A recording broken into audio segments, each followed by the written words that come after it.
ụmụ ibe anyị ekene ụnụ. Ụmụ ibe ndị ndozi ọdịnala Igbo ekene ụnụ. Anyị si na ọ ga-adịrị ụnụ na mma n'ụbọchị nke taata. Anyị nwa bụ ndị ndozi ọdịnala Igbo, anyị nwa bụ ndị agha kwere n'ihe otu kwuru, anyị nwa bụ ndị agha si n'eluigwe gbadata n'ụwa. Ụmụ ibe anyị si ebe ọ bụla ụlọ bụ ndị ndozi ọdịnala Igbo na ọ ga-adịrị ụnụ na mma. Anyị nwa bụ ndị ndozi ọdịnala, ekwentị ọfụma o. Anyị na-ewetara ụnụ ozi ọma. Ozi ọma nke anyị na-ewetara ụnụ bụ ama nke si n'igwe wee bịa. Ama nke si n'igwe wee bịa. Dịka anyị si ekwu, ụmụ ibe, a sị na ebe mmiri si baa n'opi ụgbọgụrụ, ọ ya bụ ebe nsogbu si. Ka anyị kọwara ụnụ ọfụma. A sị kọkeni ọfụma. Gịnị bụ kọkeni ọfụma? Ụmụ ibe, ihe anyị na-ekwu taa, dịka anyị si ekwu gbasara religion. Gịnị bụ religion? Religion is not about spirituality, because I remember ka ndị be anyị a na-asị our ancestors this spirituality and this that. No, it's not truth. Based on analysis from those words. Gịnị bụ religion? Religion will rejoin based on practical truth. Iburu nwa n'afọ ya na nne ya wuru otu. Ịmụọ dị nwa ya na nne ya abụghịzi otu, mana ya na nne nwere ike ịbụ otu site n'ime mmụọ. Site n'ime mmụọ, unu fụrụ anyanwụ, oruzie n'abalị anyanwụ abaa n'ala. Ịghọtago?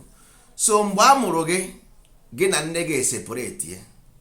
Site na religion, you rejoin your mother site na your mind.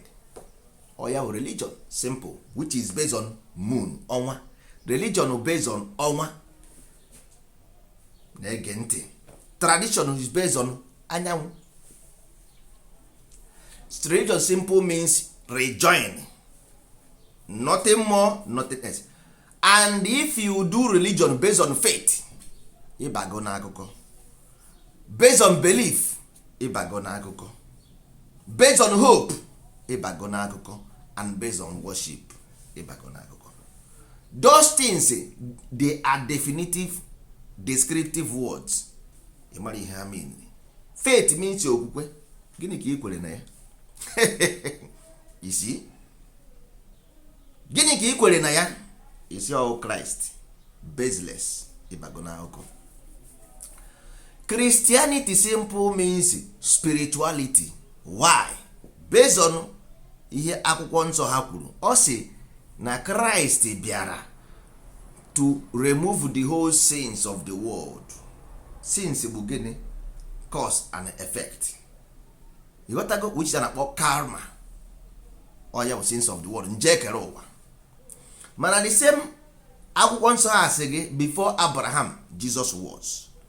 Now these same people still use the Bible a na-akpọ Old Testament, which is the cause. The New Testament, which is the effect. The basics foundation of Christianity is 7 sacraments, which is only one a Christian must go this through 7 sacraments. So there is nothing hidden. Only thing is the mindset. Ọ bụrụ na ọ bụghị okwukwe agreement, there is no how Africa can be one. Because sun and moon, ile anyị ga-afụ na moon, in the beginning it was crescent. After the crescent, later the moon become full moon, or the whole crescent moon become one moon and shining bright. Ha gbaa iberibe, you can never use it to see road, ị naghị afụ ụzọ. Mana ọ bụrụ na enwee full moon, ị na-afụ ụzọ. So ịgba iberibe as Africa, you don't do anything, you cannot move an inch. But iwuru full moon, ịfụ ụzọ. So ihe m na-achọ igwu in essence bụ na religion is not Christianity. You got to go. Christianity will spirituality. Religion will to join, unite, to reunite with your mother, to reunite with your father. Simple. Overall based on faith, empty faith, empty belief, empty worship, empty hope. No, that is simple hallucination. It's not real. So ordinary Igbo is a religion, not spirituality. because you like ọrụ anụ kili na ọkụkọ na-enwere ihe ha mee gị na ndị ewu na-enwere ihe ha mee gị, you just want to use that. That is not spirituality. Spirituality wụ na achụpụrụ gị n'eluigwe, your spirit is wandering about on earth, a na-akpọ karma. Ijighị ki egbe na-efegharị. So Christ bịara to show you the road. Ya na-agwa ndị Christianity, even ha nwere onwe aghọtara ihe ha na-akọ. Ịghọtago? Ọwụ njọkụ bịara igosi gị ụzọ, ị na-efe ụzọ, you have been lost wandering about. Njọkụ bịa gosi gị ụzọ, but the way ha si mee interpret na be ha, they understand it. That's why Europeans moving forward. Islam understand it. That is why Arabs moving forward. Jewish understand it. That is why Judaism moving forward. Nna nwaanyị na onwe anyị bụ ndị Afrịka, ya ghọtara ihe na-akọ. Onye nọ oje copy one something from Google, sizi ọwụ ya, this is Chongo, nke a bụ Isha, nke a bụ Afan, nke a bụ Ifan. No basis, because we have in Egypt triumphant many million years ago. Everybody want to be Egyptians. They copy Greek gods, then copy Egyptian god. Where is your own god? Don't you have any? Ọwụ na ịma ya, say it, don't associate. Anyị isi anyị wụ ndị ndozi ọdịnala Igbo. Ọdịnala Igbo bụ let thy will be done on earth. That is religion. To rejoin with our Father in heaven. Then hallowed will be thy name here on earth as it is in heaven. Ezi omume, ezi omume, ezi omume, yiri ezi omume dịka uwe. The only thing that bring unity on earth bụ ezi omume. Without ezi omume, no trust, no unity. No trust, plane cannot move an inch. Plane cannot fly. Only thing that make plane ascend is ezi omume. Gold is gold because it's the purest. Ezi unori holiness, everybody ihe eji wee chụ aja. Ihe desara n'iro, ọ bụ ihe ala na-asọ nsọ. Onye mere ihe ala na-asọ? Onye mere ihe ala na-asọ? Nwoke mere ihe ala na-asọ ka ọ bụ nwaanyị mere ihe ala na-asọ nsọ? Nwanne, is as pure as eze gị. Simple means transparency. Eze means transparency. Nyanwa mere ụmụ America na-etinye diamonds n'eze. Ọ na-asị gị aga my mouth bling bling like a disco ball.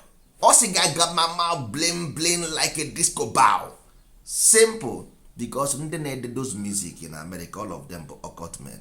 They speak in language you don't understand. They speak in a language you, because ị kawa mature. Ọ gụrụ gị n'egwu, ọ sị gị amekire on your hose, amekire on your hose, amekire. Na mmiri ga-ama gị, gakwa weta umbrella gị, gakwa weta your raincoat, na mmiri ga-ezo. Then say it all this in music. Maria Carey sị gị, there's a hero when you look inside yourself. Unu na-egbu onwe unu sị na ị ga-awụ hero. Igbusie onwe gị isi mee gị hero. Don't worry. After you die, let me see the hero. 67, 3.5 million. Where is the hero? Ka ebe ha nọ? Who monetize them? Who were those 67 million people that died? The 67 war, 3.something million. Where is the hero there?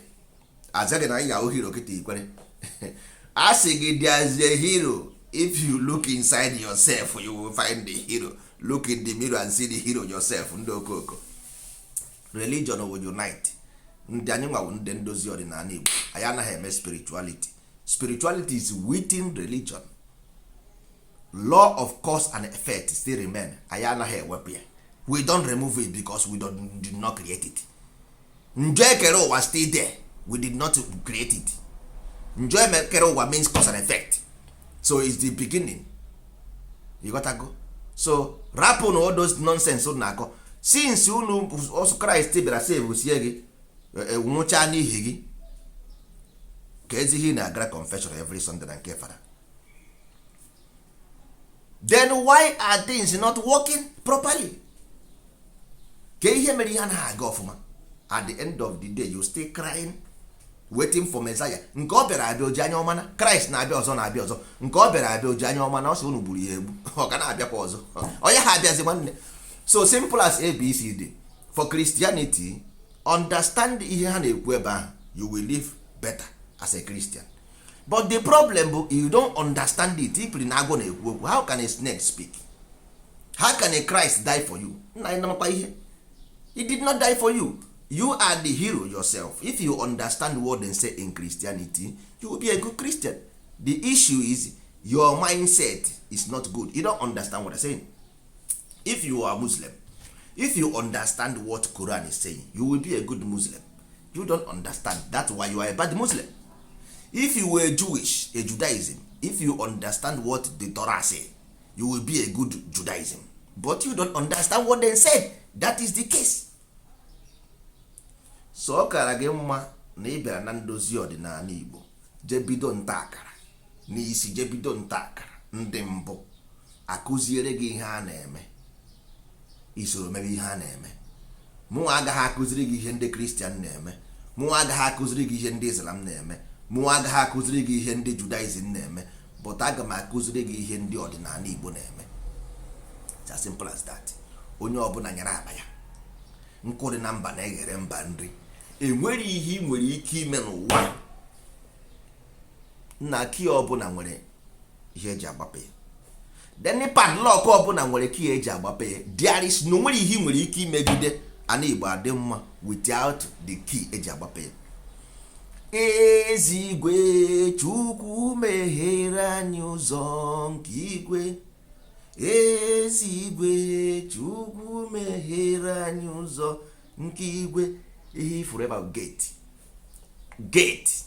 That's why I say transparency.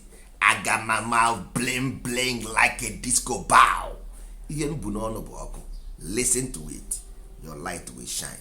Mwokoko. You got to go? So simple thing. Ezigwe si meghere gị ụzọ nke igwe, then you ascend. Ọ bụrụ na ọ bụrụ ya, ị ga-anọ here na wonder about. You will wonder about till thy kingdom come. Life every day. Sun ị na-afụ ebe anọgo here till thy kingdom come. Ọnwa ị na-afụ anọgo here till thy kingdom come. So ngị nwa na onwe gị, unless ị gara n'isi mbido na Garden of Eden. Ama Igbo simple means natural law. If you don't identify with natural law, o nwere ihe mere gị onye Igbo. I'm telling you, this is simple truth. Natural law is there. So if you don't believe in natural law, the nwere ihe mere gị onye Igbo. Igbo is not identity. Igbo is when you identify with natural law, then you become an Igbo man. Ịma ihe bụ natural law, ozugbo nke identify. The same thing in na Christianity. No absolute knowledge of it, doing it. The same thing you do with Islam, no absolute knowledge of it, doing it. The same thing you do in Judaism, no absolute knowledge of it, doing it. The same thing you do in your own ordinary Igbo, no absolute knowledge of it, doing it. The same thing in Omenala Igbo, no absolute knowledge of it, doing it. The same thing you do in commerce. Everything, you are nothing but a wanderer. Ị na-agagari. That's why isi ọwụhụ Yoruba, isi ọwụ ndị Ijaw. Gị na ndị Ijaw nwata, gị na ndị Yoruba anụ echi, gị na ndị Hausa. Everybody with your enemy. What you have is a problem of mindset. Your mind is not set. Your mind is not set. Your mind is scattered. Your mind is scattered. That is why you are suffering. And there is nothing that will make it stop. Only one thing. Ama Igbo. Ezi omume, goodness. Ezunori, holiness. Agbana ama ụgha, kindness. Ịfụnanya, love. This thing will practice or speak. You got to go. They are the value you bring into market to change money. If you have money without value, the money is useless because you have no value. Because you don't understand anything. You got to go. If you ask no ocho nwa ọkụkọ ngwongwo ọsọ. Igbu ewu igbu ọkụkọ. Ịpụọ ndụ. Ezu n'ori. Anyị na-aga na school anyị. Soon now you will see us on Facebook, everywhere, on Twitter, on Instagram. Anyị na-aga na school. ije mepee ụmụazị ya anya wetara ha ngozi nke si n'igwe wee bịa ama nke si n'igwe wee bịa ama nke unu ji ama rụrụ arụ unu ji ama rụrụ arụ. Look at our children. Somebody more than 50 years is telling their own children to fight a government. Them one single revolution on this earth succeeded. Only one can tell you. Marcus Garvey, 1800. Did he succeed? The answer is no. Martin Luther King, did he succeed? Answer is no. Malcolm X, no. Mandela, no. Sankara, no. Nkrumah, no. Gwa no succeed in there because there is no revolution mean to re-evolve. The same thing religion mean to rejoin, to re-evolve. Evolution to evolve. Remove ihe ọjọọ na ndụ gị. Simple. Ka iburu egbe. Gọọmenti nwere right igbu gị ka iburu egbe na-achụ. Egbe one ka ị ga-egote nwakarị nke gọọmenti. Gwa m egbe one ị ga-egote nwakarị nke gọọmenti. You can't. Isi na ebughị terọ ị gaa na media na-egosi ndị ụwa niile ka isi egbusi ndị eke ka isi egbu ka isi atụnye ihe na-agba agba ka isi eme nna nwanne ọkwa Amnesty International nwanne na-akpọ ọkwa ha ga-afụ that video ị na-eme fụ audio ya nwe na-eme nwanne unu osi dị n'ime eri nri nwa ka unu esi n'ike eri nri. I don't understand. So mindset ga-adịrọ mma. You are nothing but dot in a cycle. Dot in a cycle means that na ịwa azụ nọ n'ime cup of raba na Nigeria. No. In a United Nations flag anyị ga-afụ n'ọnya nwudude Scopwebs ka eji wee kpaa those houses. All those obodo niile na ebe a Scopwebs get the internet. You got to go. So nwere ihe ọbụla unu mere ebe ọ sọkwara unu nọdị na-akọtu all the whole mobile phone niile iji n'aka ha niile nwere GPS from A to Z. Ha niile nwere ji ọgwụgwọ na onweghị ịntanetị o nwere antena. Unu enwere ofu mkpụrụ ọgụgụ isi. That's why you don't move ahead. Somebody feel ya nọ n'Europe na save ka mochi ya na save n'ebe. Who told you? Ka onye gwara gị because ihe ị na-eme is destroying your own self. That's why ha ji hapụ gị. Because all the whole mmanụ ma gold ma diamond in Africa ha chọrọ ya but they will use law against law. Ị ga-aji aka gị gbuo onwe gị. But ị ga-abụ a stupid man ji aka gị gbuo onwe gị because history will remember you. Ọ ka mma na iji aka gị kwụọ ụdọ nwụọ than na commit people into sin because you will be remembered with anything you do. You got to go. Anything ọ bụla i mere n'ụwa you will be remembered for it. Ọ mkpụrụ ịkụrụ ka ị ga-aghọ. So ichi ịba uru nọmba 1 ị ga-eji aba uru ugodi gaa nta akara mewu prọfesọ mewu polisi mewu amị nta akara. One nation. Africa remain one nation. The whole world remain one nation. That is how they get United Nation. You got that? So all these unnecessary killings enwere uru ọ bara gị. If you, in the beginning there is a womb, you got a Garden of Eden.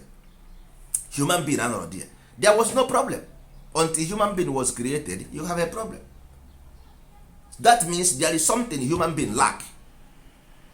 First of all, before you may go to accept as onye Igbo mara na Igbo were law. If you don't accept that law, ezi omume ezinụlọ ya gbara amụgị ịfụnanya enwere onye Igbo ebu sira get out from here. Get out! Ọnụ nwa na-ejebebisiri mmadụ afa buru afa mmadụ na-aga na Europe everywhere na-emebisiri mmadụ afa si na gịnị ka ị na-eme? What are you doing? Gịnị ka ị na-eme? For you to be Igbo is a must. For you to be Igbo, ezi omume ezinụlọ agba na amụga ịfụnanya. If not, no Igbo for you. You can't. You cannot say I have Harvard University diploma. You got Harvard. No. Then what are you talking about? If you don't agree Igbo kwenu ya, I don't make it up. Ị na-asị Igbo kwenu ya, Igbo kwenu ya, Igbo kwezuru ya. Enwere ihe dị ka Igbo meeting anywhere. There is nothing like une deceives no unu. Igbo Union close that thing down. It doesn't. What do you have? It doesn't work. There is nothing like Igbo Union. There is nothing like Igbo meeting. Nowhere on earth. Go and agree. Agreement. Ezi omume, ezunori, agba na amụga, ịfụnanya. Then we talk. After that, you bịa na ndozi ọdịnala. Anya etuo gị n'akwụkwọ nta akara. Egosi ya nta akara. Ịbara onwe gị uru, bara ezinụlọ gị, not me. Asịghị m gị soro m. Don't join me. Don't give me money. Egosi ya nta akara. Gaa bara ezinụlọ gị uru, bara obodo gị uru, bara onwe gị uru. Kwụsị iberibe. Edoro na mma.